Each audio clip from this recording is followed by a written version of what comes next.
I know people who believe that when we die, we are nothing more than worm food. That's pretty weird. I know other people who have elaborate beliefs that when we die, there's a final judgment, a hell, a heaven, and maybe even other places in between. That's pretty weird. And I know other people who believe that when we die, we go to a realm where we reflect on the life just lived, and then we come back again to learn some more. That's pretty weird. But here's the part that's not weird at all. Dying is as natural as living. And something, even if that something is nothing, awaits each and every one of us. So rather than believing things that can cause confusion, fear, and weirdness, are there things we can actually learn and actually know that provide clarity and calm? After all, this is beyond the problems. And if you give us 1 hour, we may very well give you a new life.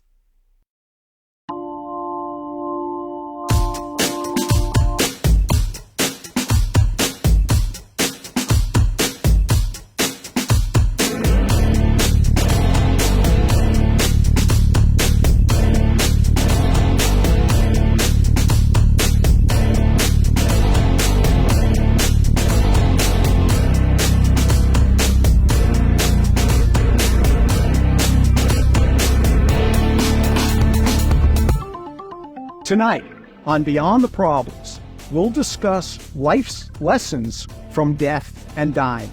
My guests are Dr. Eben Alexander, a neurosurgeon who died and then came back.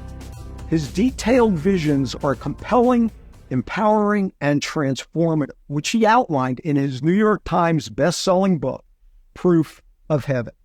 We also have a real-life TikTok star with us, Julie McFadden, or Hospice Nurse Julie, as she is known to her 1 million-plus followers. Julie is a registered nurse who works in hospice, and her experiences with dying can also help us to pierce the veil. Folks, thank you so much for joining me tonight. Dr. Alexander, to say the least, you had a profound experience. You died, but you're here. Can you give us, say, the 5-minute version of what happened to you? Well, yes, I think important to point out I'd spent the first 54 years of my life honing a very kind of conventional scientific worldview, that is of materialism or physicalism. That's how most of us are trained. And I therefore believed the tenets of that, which is, birth to death and nothing more. So to me, it was a giant surprise what happened to me when my brain was attacked by this meningitis, and I proceeded towards death. And very briefly, to cover what happened, for one thing, I need to point out that an atypical feature of my journey was that I was amnesic. I had no memory of Eben Alexander's life, of humanity, Earth, this universe, and that was important for many of the lessons I was to learn. That only became apparent much later. But the way this journey started for me was a primitive course unresponsive realm that I call the Earth or my view, very kind of foreboding existence, but given my amnesia for anything else, it certainly, I just accepted it for what it was. But then came this slowly spinning white light that served as a light portal up into a rich and vibrant reality, far more detailed than anything I'd ever experienced. That light came packaged with a perfect musical melody, and when I entered that gateway valley, everything was completely shifted. It was a realm beyond space and time in many ways. That's a realm where we would have life reviews, our life flashing before our eyes, meeting with souls of departed loved ones and higher soul, planning next incarnations. All of that would happen in this incredibly rich realm beyond time and space of the Earth, of the Gateway Valley. It had many Earth-like features. I was a speck of awareness on a butterfly wing. There were millions of other butterflies looping and spiraling in vast formations. And below us in this meadow was this perfection. It was like a world of ideals. And I remember all these souls dancing in the meadow down below, tremendous joy and festivities, all being fueled because up above were these swooping orbs of pure angelic choirs emanating chants, anthems, hymns that would just thunder through my awareness. The best part was I wasn't alone. There was a beautiful young woman who was with me, sparkling blue eyes, high forehead, high cheekbones, broad smile, dressed in very simple but colorful garb. She never said a word to me, never had to. Her message was delivered telepathically into my awareness. Her deep truth and her promise to me, which I think was the message for this whole world that I was to bring back. That message, when I wrote it all up weeks later, you are deeply loved and cherished forever. You have nothing to fear. You are richly cared for. And from that point on, there was a tremendous sense of the majesty of spirit in that place, of that God force. I remember this soft summer breeze blowing through. That was my first kind of knowing of that infinitely loving and binding God force that so many near-death experiencers have come in touch with. And that's what lets them come back to this world, realizing there's nothing to fear about the dying process. And it turns out that that was only partway of my journey, though, because this Gateway Valley, as I called it, was only a stepping stone. And what happened was the angelic choirs above that were emanating these chants, anthems, and hymns, they turned into yet another musical portal to higher and higher levels. I remember seeing all of four-dimensional space-time collapsing down, all of that spiritual realm with its completely different ordering of causality, and what I call deep time. Deep time is that view from eternity that allows birth, death, everything in between, past lives, future lives, all of that to be demonstrated to us in these incredible spiritual journeys. But that wasn't the ultimate reality, because all of that collapsed down too. And I entered what I call the core after proceeding up through this brilliant light provided by those angelic choirs. The core realm was a realm of perfection, of oneness with the divine, where all dualities, masculine, feminine, light, dark, good, evil, every bit of it gets resolved into oneness in that core realm. And that's where I recognized the very source of conscious awareness to be that deity, that God force, what I called Om when I came back to this world, because I recognized that it doesn't matter if you want to use the word God, Allah, Brahman, Vishnu, Jehovah, Yahweh, Great Spirit. None of that owns the power of that love and that binding force of love. It transcends all religious ideologies and very purely converges around the reality presented by near-death experiences going back thousands of years, that we're all in this together. We're here to love each other, to take care of each other, and it's all about kindness, compassion, mercy, acceptance, and when necessary, forgiveness. These were some of the many lessons that were presented in that core realm.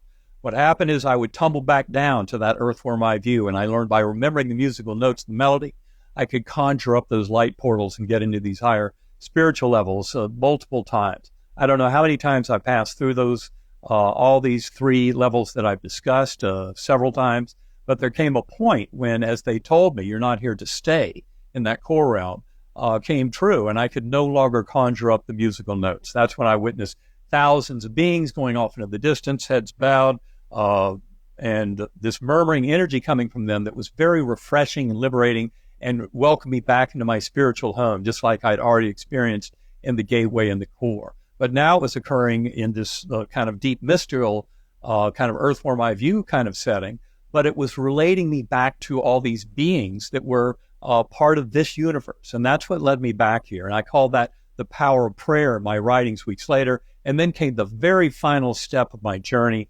And that was when I saw 6 faces. They were very important because 5 of them were physically present in the ICU room in the last 24 hours I was in coma. And many family and friends present early in the week were not apparent to me. This showed me that the vast majority of the coma journey had to happen between days 1 and 5, or 1 and 4 of the 7-day coma. I explain all that in the book, Proof of Heaven. But the reality is it was the 6th face that brought me back to this world. It was a 10-year-old boy. I didn't recognize him at the time. My amnesia is still active. But he was pleading with me, "You're going to be okay, Daddy, you're going to be okay." And it was my son, Bond. A very appropriate name for him. They protected him from the worst news during the week. But that Sunday morning, day 7, he overheard the doctors say I'd gone from 10% chance of survival to 2%, no chance of recovery. He knew that was much worse news than he'd been told. And that's why he ran down the hall and was standing beside my hospital bed, pleading for me to come back. And when he pulled open my eyelids, one eye looking over there, the other over there, neither pupil working. Anybody in medicine knows that's a horrible picture. I promise you, I didn't see him with my eyes, hear him with my ears, but it was that compelling presence of his wanting me to be there, to help him with something, I knew not what. That's what brought me back to this world. When I first woke up in that ICU bed, I was still so brain damaged from the meningitis. I didn't even recognize my mother, son, sisters at the bedside, but my memories of language and my knowledge of them came back within hours and days, and a full recovery of all my neuroscience knowledge over 2 months. And I've spent the 15 years since that time working with scientists around the world, come to a deeper understanding of the nature of the brain-mind connection, the nature of reality, because these spiritual stories are very true, and we need to pay attention to them if we want to more fully understand the deep nature of our human experience here on Earth. That is quite a 5-minute story, and the book is absolutely amazing. We're going to dive into this. We're going to take a break right now. We're going to come back with Dr. Alexander and hospice nurse Julie. Stay tuned.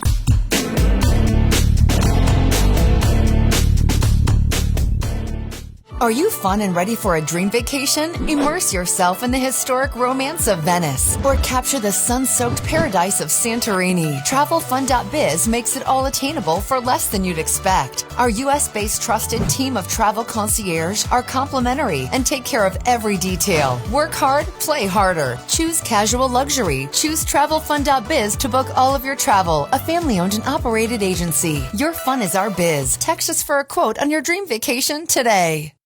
Hey there, I'm Lance Bass, and this is CHIP. And for more than 100 years, American Humane has been protecting animals in times of crisis. And if you're like me, your pet means the world to you, and you want to keep them safe if disaster strikes. American Humane's first responders are always prepared to rescue animals in danger, but you can also help. To learn more about disaster planning and keeping your animals safe, please visit AmericanHumane.org.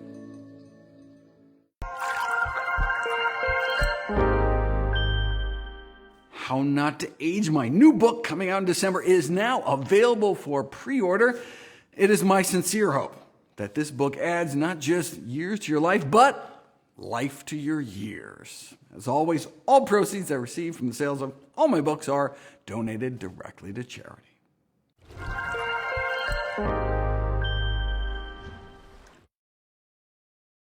Welcome back. You are tuned in to Beyond the Problems. I'm Jeff Popick, talking today with Dr. Eben Alexander. An amazing story. He died, he came back.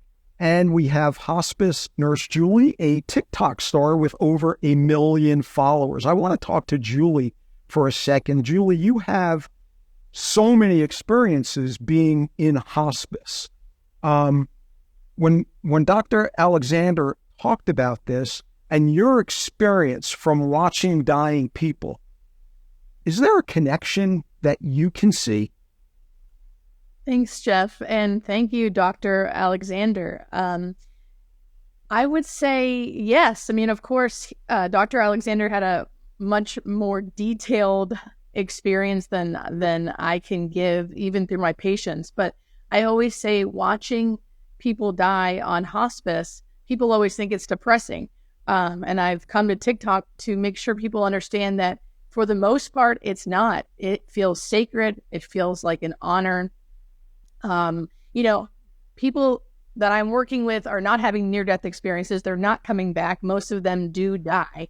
But in the actively dying phase, which is the last phase of life, in the majority, I'd say 99.9% of the people are having peaceful deaths that definitely make me believe in something more after life. I've always believed that anyway for many other reasons, but watching people die day in, day out with my job has not been depressing. It's been beautiful. It's been beautiful and sacred, and it's definitely made me believe more that there is more to this life.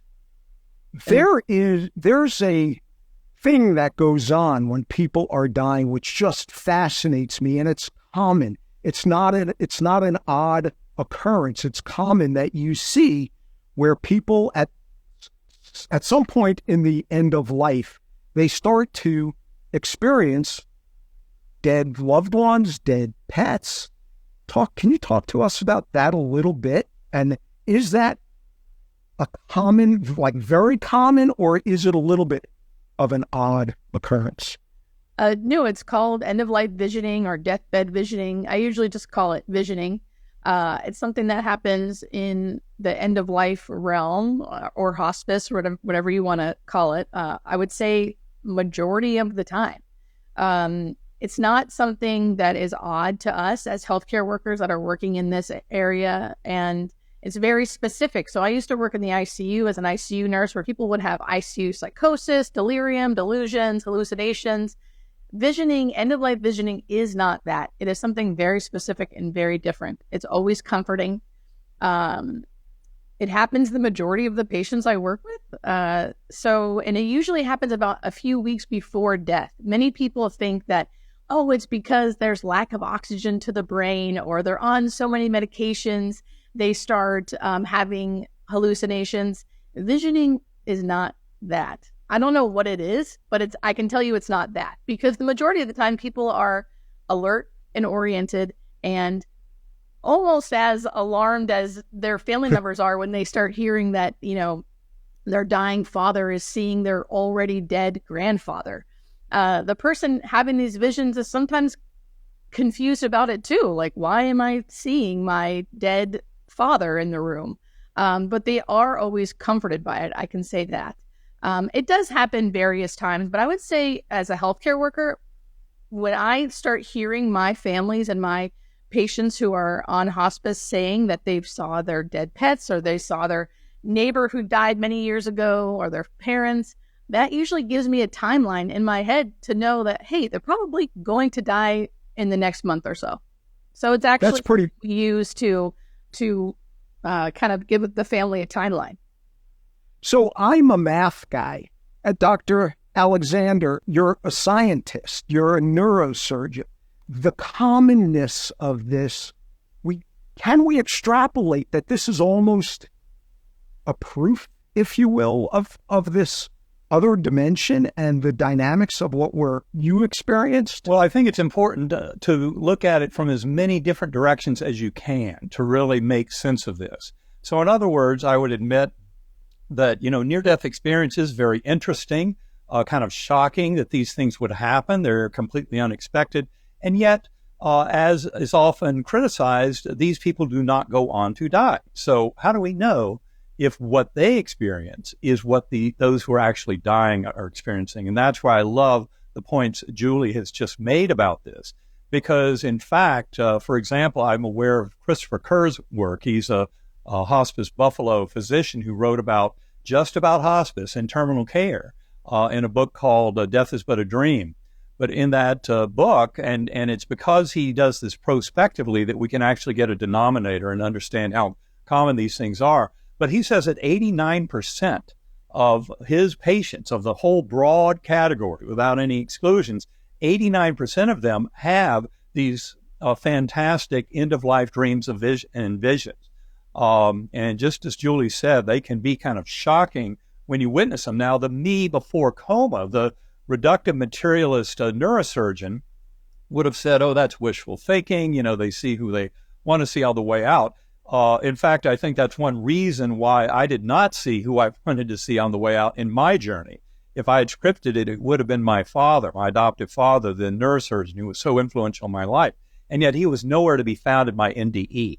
There was this beautiful guardian angel whose identity was a deep mystery to me. And it took months after my coma to discover who she was. So these are kind of amazing encounters into the spiritual realm where all of our connections with the loved ones come to life. And in fact, this kind of event of kind of terminal awakening happened with my own mother, my adoptive mother, when she was 99 years old in April of 2019. And she, the last 4 days of her life, she was unresponsive with fever and a pulmonary infection that would ultimately take her life. But 2 nights before she passed, her nurse said she got out of bed, which would have been impossible, and said, call my children. My mother's here. She's really here. Call my kids right now. And the nurse didn't do it. I wish she had. It was 2:30 in the morning. We only heard about it a little later. Mom was back into unresponsive state by then. But once I heard that little tale that she had seen her own mother, I knew that was a real encounter. This is an imprimatur. This tells you it's real. In fact, the writings of Gregory Shushan, who's written extensively about near-death experiences across all cultures, including a lot of primitive and foreign cultures to our Western mind, find the very same thing. The most common thing that it happens in all those experiences of dying is witnessing loved ones who've already passed who come there to help serve as escorts and to ease the passage of a loved one. I have never been able to prove anything. My mother died. She had heart surgery and she died on the table. About a week prior, my grandmother, who died when I was maybe 7 years old, she was in my office. And it was the oddest occurrence. This happened when I was, 50, 40 something. And my grandmother was in my office with me, and it was just a very odd occurrence. I don't know how to make anything out of that other than just what I experienced. Folks, you're watching Beyond the Problems. We're going to take a break and come right back. Stay tuned.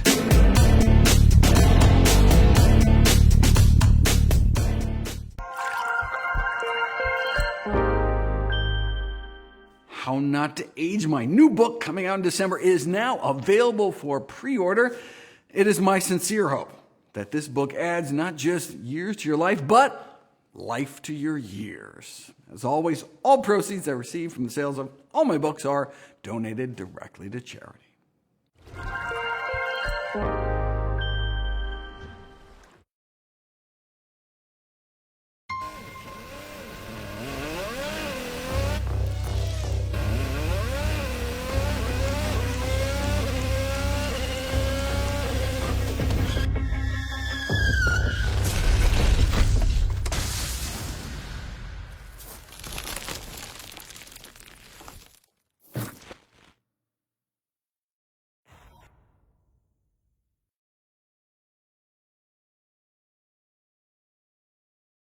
Are you fun and ready for a dream vacation? Immerse yourself in the historic romance of Venice or capture the sun-soaked paradise of Santorini. TravelFund.biz makes it all attainable for less than you'd expect. Our U.S.-based trusted team of travel concierge are complimentary and take care of every detail. Work hard, play harder. Choose casual luxury. Choose TravelFund.biz to book all of your travel. A family-owned and operated agency. Your fun is our biz. Text us for a quote on your dream vacation today.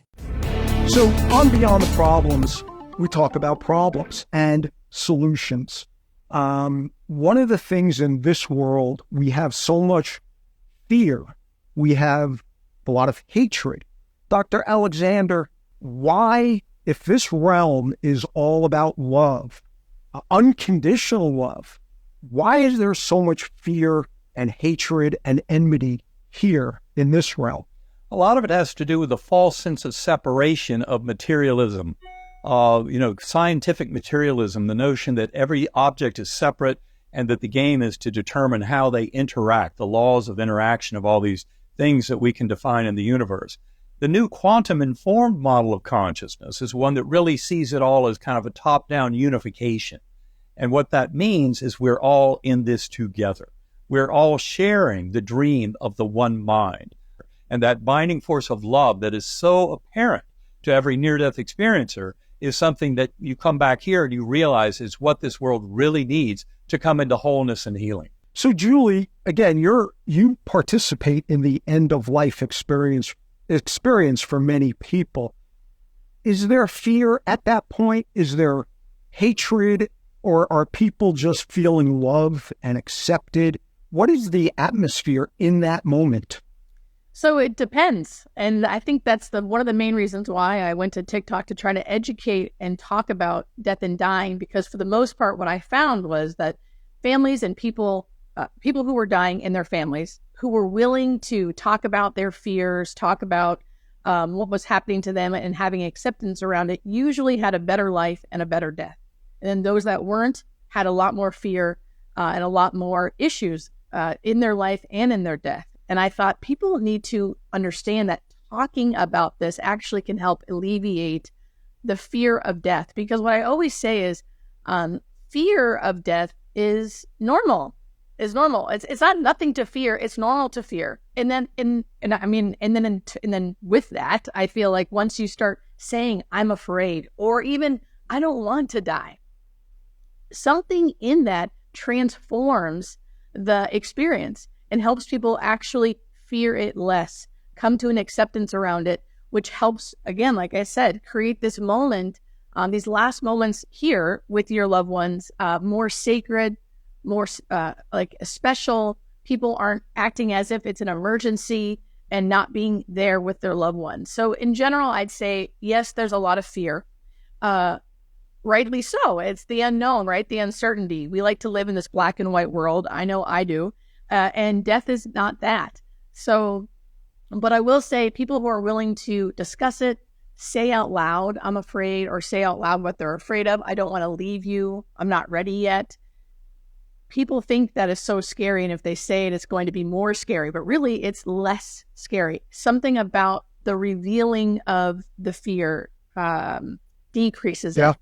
Yeah. And your channel does so much. Hospice Nurse Julie on TikTok, and it really does bring that sense of normalcy, of calm, of peace. It's really an amazing thing, folks. We're going to be right back, and we're going to talk a little bit more about fear. You know, we have this God-fearing culture. We're going to talk about that, and maybe we got to look at maybe losing our religion. We'll be right back.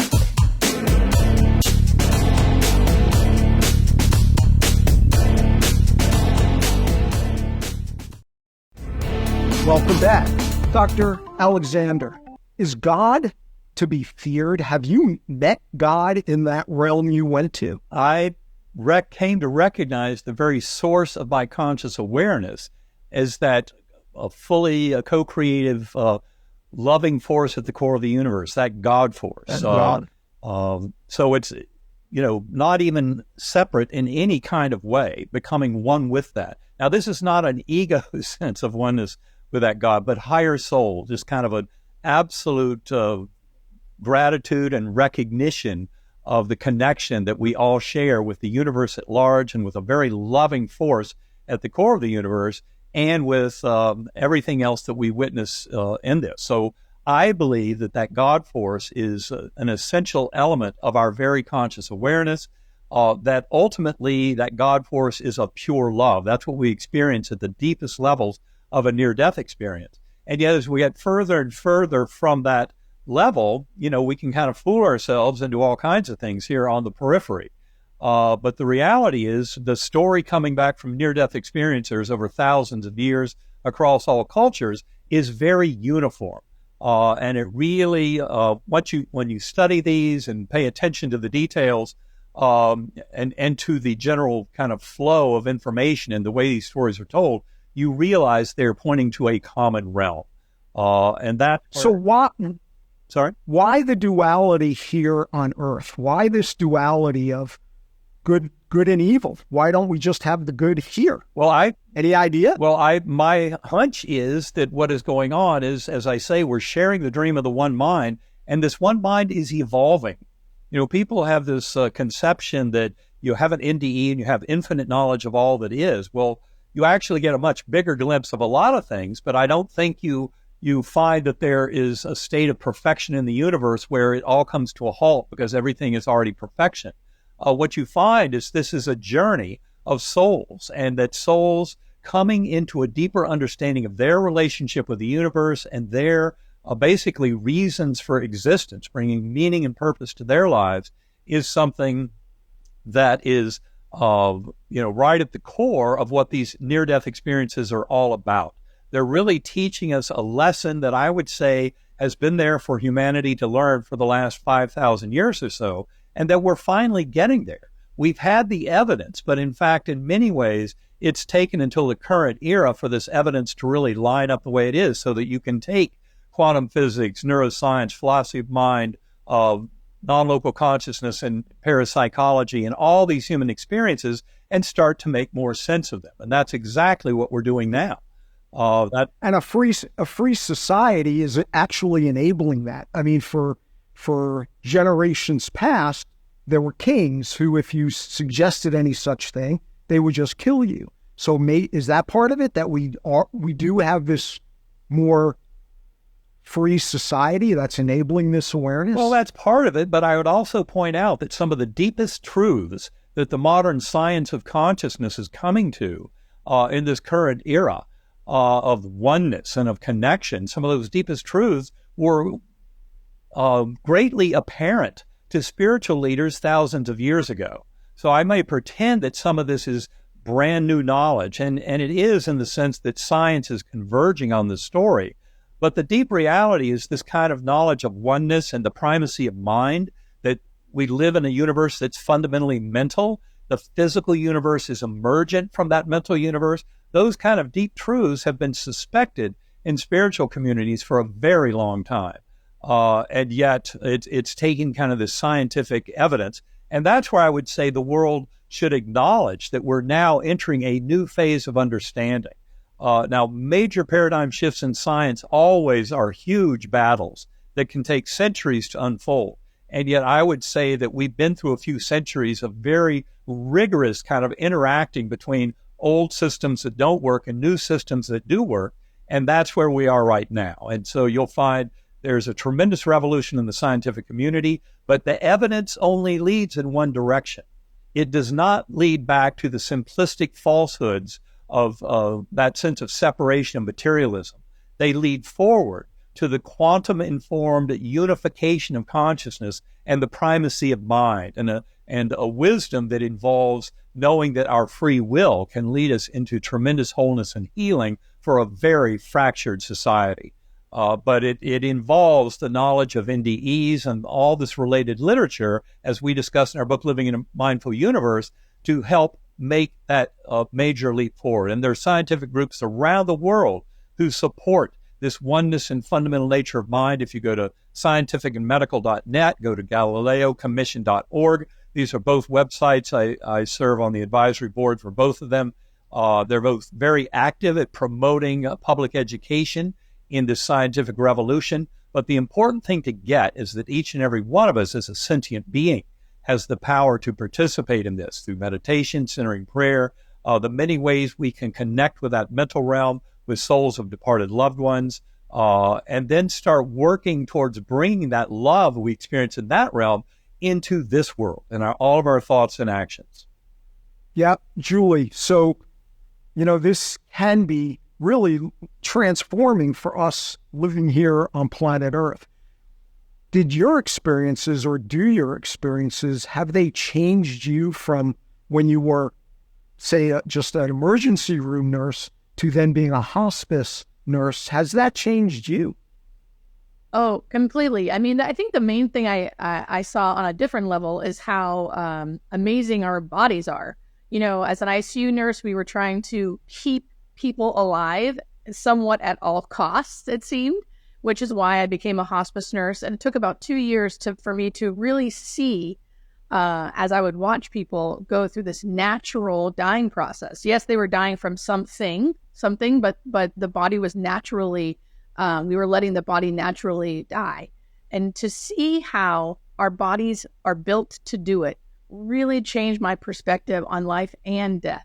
Knowing that our bodies can take care of us, even in death, and just to see the love, the love that I see with families, caring for the person who's dying, how difficult that is for them. However, they still show up, they still are there.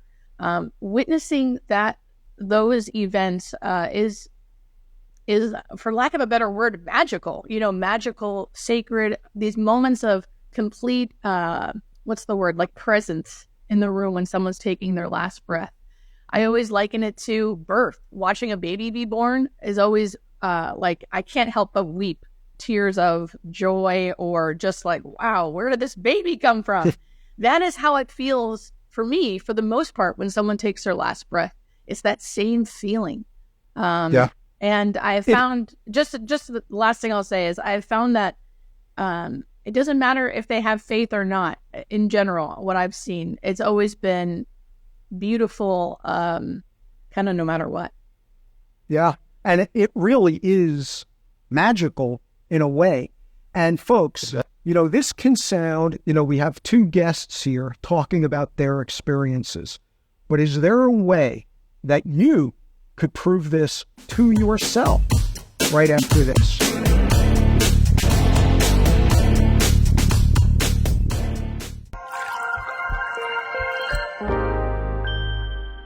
How Not to Age, my new book coming out in December, is now available for pre-order. It is my sincere hope that this book adds not just years to your life, but life to your years. As always, all proceeds I receive from the sales of all my books are donated directly to charity.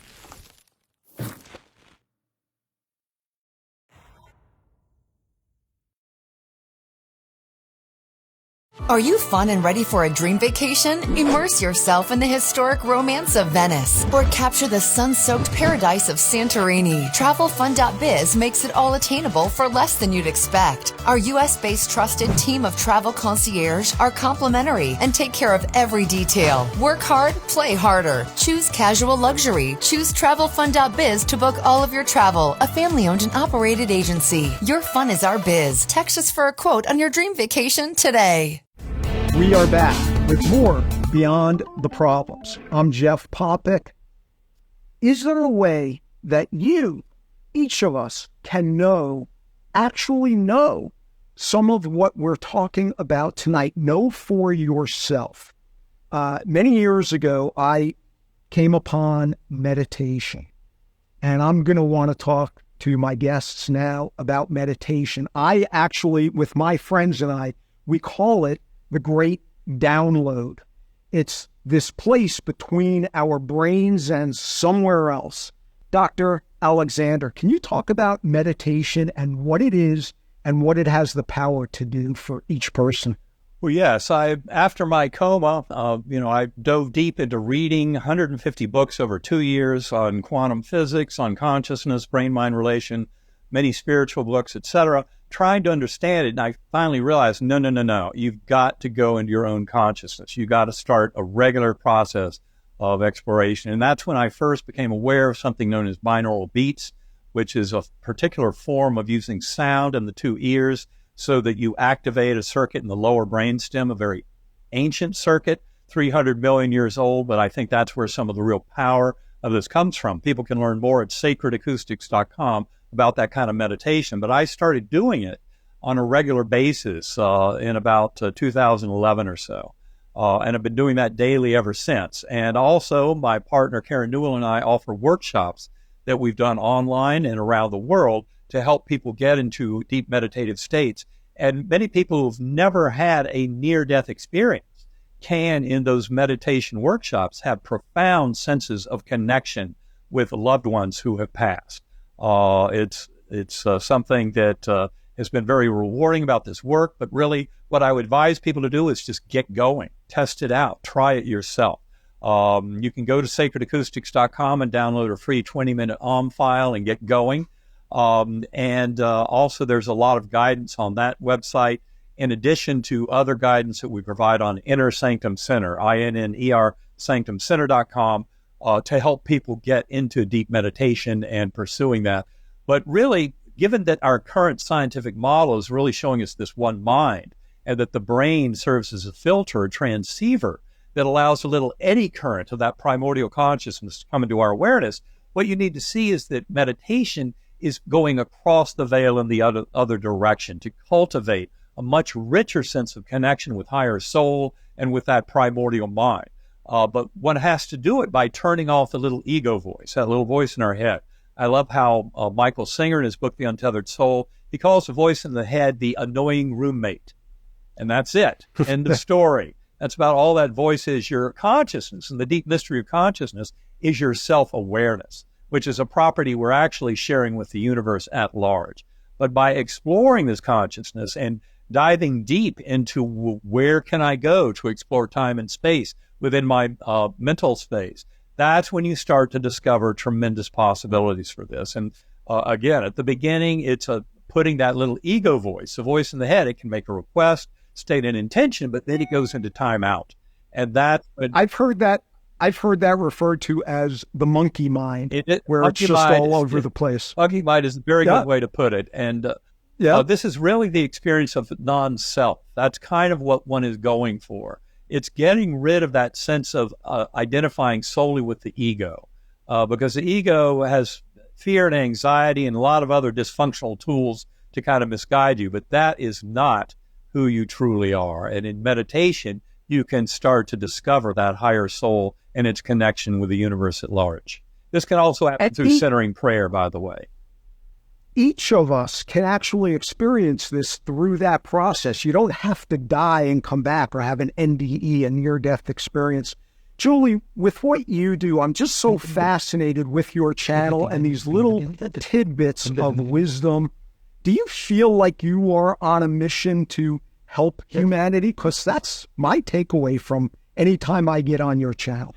Oh, well, thank you. Yes, I think my initial statement is changing the way we look at death and dying.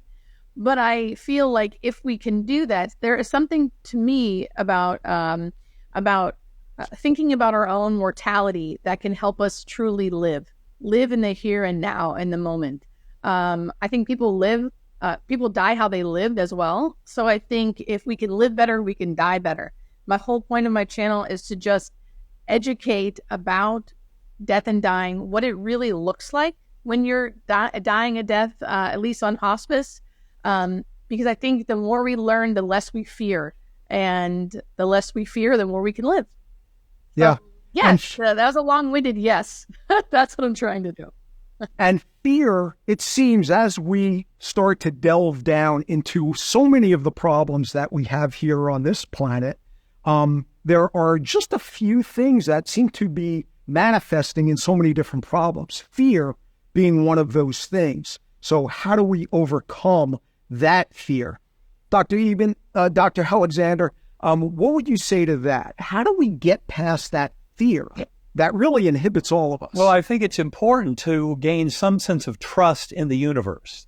And that is something that one can gain through meditation and centering prayer. If you spend more time there and not all this time kind of wrestling with your ego over all the craziness of our modern world, I think people start to glimpse that there is a pathway forward of wholeness and healing and understanding, but it involves a much bigger sense of self, far beyond the little ego self, but one that is very much interconnected. The message from NDEs is pretty much universal. 95% of them are very pleasant, very positive, and I will point out that over history, if you look at all NDEs over thousands of years from all continents, belief systems, including a lot of atheists and agnostics who have these experiences, what you find is more than 90% of those people who have had NDEs throughout history come back believing in a powerful force of love at the core of the universe. They may differ in what they call it, but they know it's absolutely and not there. Fear. The what? Not fear. It's love. It's love. Exactly. That is the answer. And what I'm talking about is spending enough time in prayer and meditation where you start to realize the deep truth of that. And of course, if you read more of the NDE literature, if you go, for example, to IANDS.org, that's International Association of Near-Death Studies.org, they have thousands and thousands of NDE accounts from ordinary people. And what you find is these are very, very common. In fact, if you ask around your neighborhood, I'm pretty sure you'll find some neighbors who have had exactly these kinds of experiences, near-death experiences, as well as the after-death communications. Something like half of our population has probably had a powerful enough after-death communication to convince them that they should seriously consider their loved one is still here. I know that when I first started giving talks about my experience, even before Proof of Heaven came out, many people would tell me, I've never told anybody this before, but, and then they'd share a story with me, an after-death communication or a near-death experience or a shared death experience that they had or a friend had or a family member had that convinced them beyond any doubt of the reality of the spiritual realm and of their spiritual nature and the spiritual nature of this universe.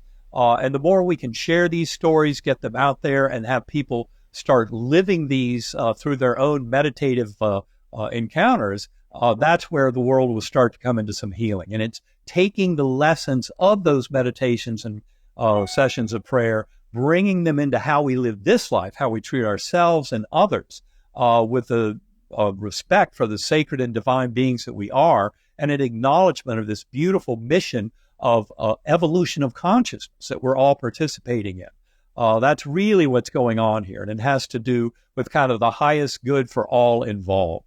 And that's where this binding force of love enables us to realize there's nothing to fear and nothing to be anxious about in this process if we allow ourselves to live our lives fully, to express that loving higher soul that we are for our fellow beings, to take care of each other. This is what allows us to truly live. As Julie was just saying, it's a tremendous gift to really break into that freedom of expression, but realize it's for all of us, and that helping others can be a tremendous boon to your soul growth.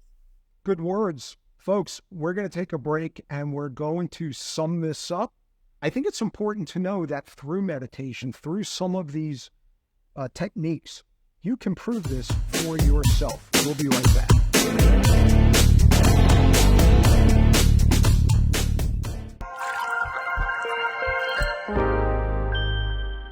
How Not to Age, my new book coming out in December, is now available for pre-order.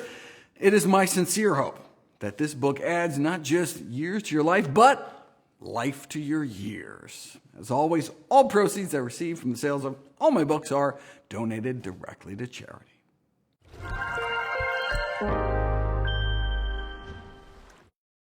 Are you fun and ready for a dream vacation? Immerse yourself in the historic romance of Venice or capture the sun-soaked paradise of Santorini. TravelFund.biz makes it all attainable for less than you'd expect. Our U.S.-based trusted team of travel concierge are complimentary and take care of every detail. Work hard, play harder. Choose casual luxury. Choose TravelFund.biz to book all of your travel. A family-owned and operated agency. Your fun is our biz. Text us for a quote on your dream vacation today.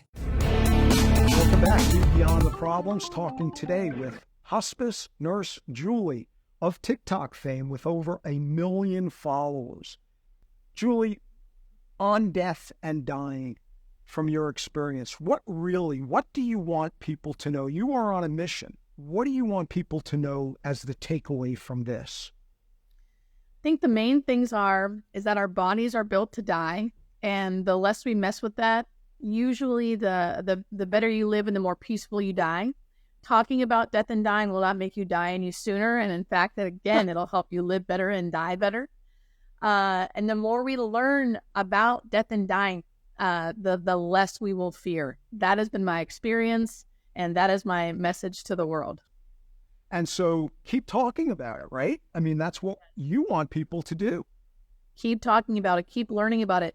Understand what it looks like when someone's in the actively dying phase. So many times I hear families tell me, my loved ones suffered, they looked like X, Y, and Z. And really how they looked is it's a natural way. They look how someone should look when they're dying, but they don't know that. So they just assume that they're suffering. But and that's just not always the case. Yeah, it's really amazing. And I really seriously encourage people to go on TikTok and check out Hospice Nurse Julie. Dr. Alexander, you've been through quite a profound experience. You know what it is to be here on planet Earth, and you know what it is to not be on planet Earth. What would you say the meaning of life is for us here? Well, it's really to know thyself, which means to have a much deeper understanding of why we're here, what this is all about, why is this universe created, and how do we play a role in that creation. And I would say heavily guided by these beautiful messages from the near-death experience community, after-death communications, all of that. what I realize is that love is a binding force that is universal. And that is something that connects all of us. We have lots of fear and anxiety and polarization in our crazy modern world. There's a lot of misinformation, disinformation, a lot of conflict. And yet every bit of it stands to improve by an acknowledgement that we're sharing the dream of the one mind, that we're bound together through forces of love. We're here to take care of each other. That includes taking care of the least, the last, the lost, the refugees, really manifesting love for others.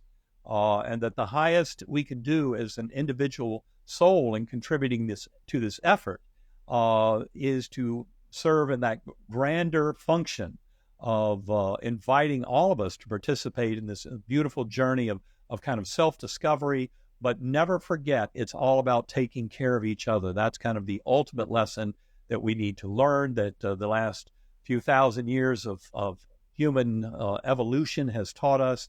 And that is where this whole message of the evolving science of consciousness around near-death and similar experiences is very adamant that this world must change now.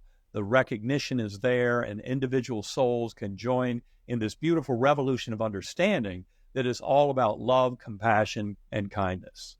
Have you been, just another minute, have you been dispatched back here to get that message out? Is that why you came back? Is that why you're here? I would say that's why millions of near-death experiencers come back, is to share a greater wisdom. They've come in connection with that infinitely loving force, and they realize how imperative it is to get that message out to all fellow beings. So, I'm just one of many indie ears who are here to share this beautiful story. Yeah, and it is a beautiful story, a beautiful message. Again, I want to thank both of you. Hospice nurse Julie McFadden, thank you for coming on. And Dr. Eben Alexander, just some beautiful words and really an encouragement for each of us to get on the path without the need for an NDE. Folks, you can check out our website at beyondtheproblems.com, and we will have more information for each of our guests as well. Thank you for watching. We'll see you next time.